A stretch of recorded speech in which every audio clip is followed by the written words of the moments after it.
been racing my entire high school career. But now when we're finally crossing the finish line, I wish I could have stopped just a little earlier and caught a breath of the fresh air that had surrounded me the whole time. Teachers, staff, classmates, counselors, and friends, I'd like to welcome you to the 2003 St. X graduation ceremony. And most of all, to the fellow class of 2003, we are finally here. Yeah, I guess we finally are here. But the last question facing us tonight is what this really means. In one sense, I feel that at long last, after struggle and after success, that tonight we have arrived. Yet in quite another sense, I'm only reminded of a quote we recently read in our English class, that it is better to travel than it is to arrive, leaving me altogether confused as to how I'm supposed to feel right now. The word commencement comes from the French word commencer, which means to begin, and yet now we use that same word commencement to describe a ceremony marking the end to our four-year high school experience. And I know the idea is a little trite for graduation ceremonies, but then again, it's only trite because it's true. So tonight, which is it really? The climactic ending to it all, or simply the launch pad from which we now embark? The only answer lies in looking at our experience.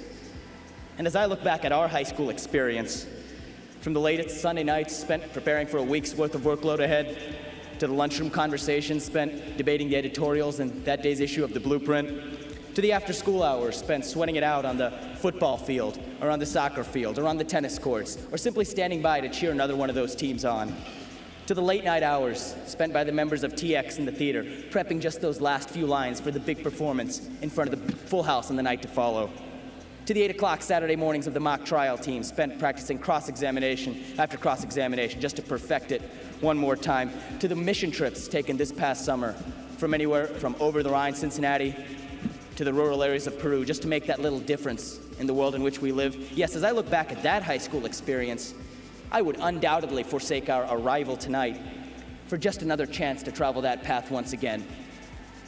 But it's been said, and correctly so, that experience is like a knife. Its effect only determined by whether we hold it by the blade or by the handle. And we would all do ourselves a grave injustice if we were only to look at these shining moments. For just as real as these experiences over the past 4 years have been our experiences of grieving and of mourning, as individuals and as a community, for the loss of Steve McDevitt's mother last year, and of Trevor Kramer's father this year, and of Mr. Muller's father this year, and of other loved ones along the way as well. Our experience of standing 2 years ago in disbelief as we watched the televisions in the library on the morning of September 11th, 2001. We've had these experiences, and the knife of experience stabbed us at these moments as much as it did sharpen us at all the others. And yet, whether it was these brutal stabs or that precise sharpening that have both taken place over the past 2 years, those experiences have already played crucial roles in shaping the people we have been and have become in high school, in our senior year, tonight, and in the rest of our lives to come.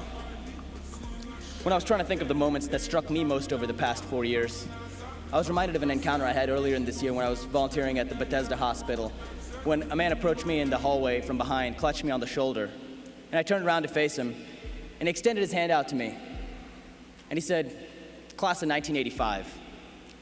A little shocked and at a loss for words at the time, I merely extended my hand out to him as well, paused for a second, and I said, "Class of 2003.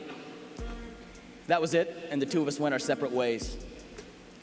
But as I turned around and walked away that day, and as I now turn around and look back at the time that's passed since then, I realized that when that man said class of 1985, he meant a lot more than just the date on which he graduated.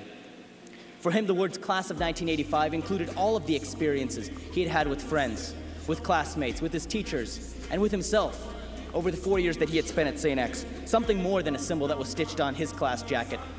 Something more than a phrase printed at the top of his program at graduation. Tonight, 18 years later, the situation is still about the same. Tonight, as we graduate, our potentially mindless response, class of 2003, takes on a whole new meaning, one that comes to collectively include the 4 years preceding it, more than just this graduation we've all been working toward. So 18 years from now, when we look someone in the eye and say that we were class of 2003 at St. X, what will that mean? What will we remember when we say that we were class of 2003? We might remember that we were yet another class to have the greatest number of national merit finalists in the state of Ohio. We might remember that our cross-country team won its second state championship when we were sophomores. We might remember our state run in football last year, the trip that many of us made to Canton, Ohio, and the bittersweet moment of ending up as runners-up. We might remember that we were the senior class when our swim team won its 25th state championship. Or we might remember that the best recognition our school could give for that 25th state title was an optional fifth period lunchtime ceremony. We might remember any and all of those things 18 years from now. But when we say class of 2003, I doubt it'll be any of those things that'll first come to mind, and I think that for each of us, it'll be something different.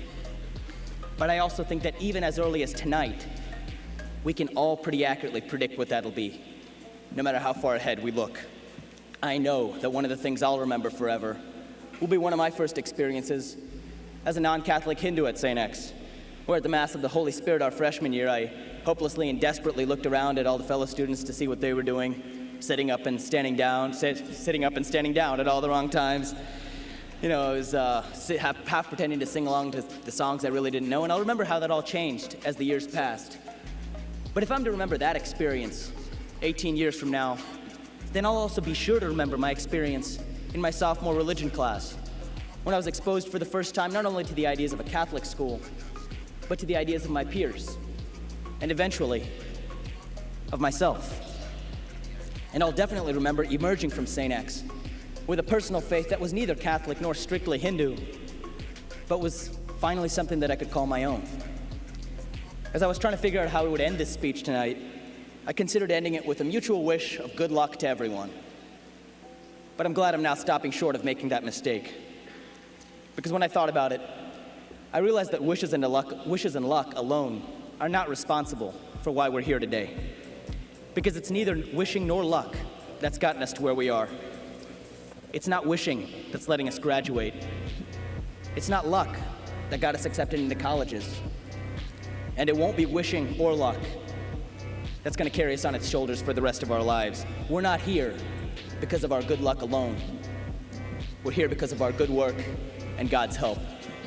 And the sole end of that work shouldn't be achieving any great reward. Rather, it should just be doing the work itself and receiving nothing more. In a way to give and not to count the cost. It isn't about reaching the destination.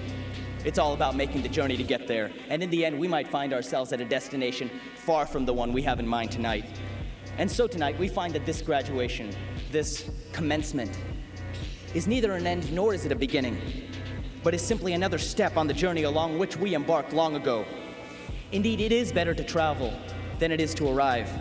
But if we look back at the travels over the past 4 years, we will realize that tonight is not the destination of those travels, but is instead only another stop on that journey. So tonight, let that journey begin. Actually, excuse me. It's already begun. Thank you all, and may God bless.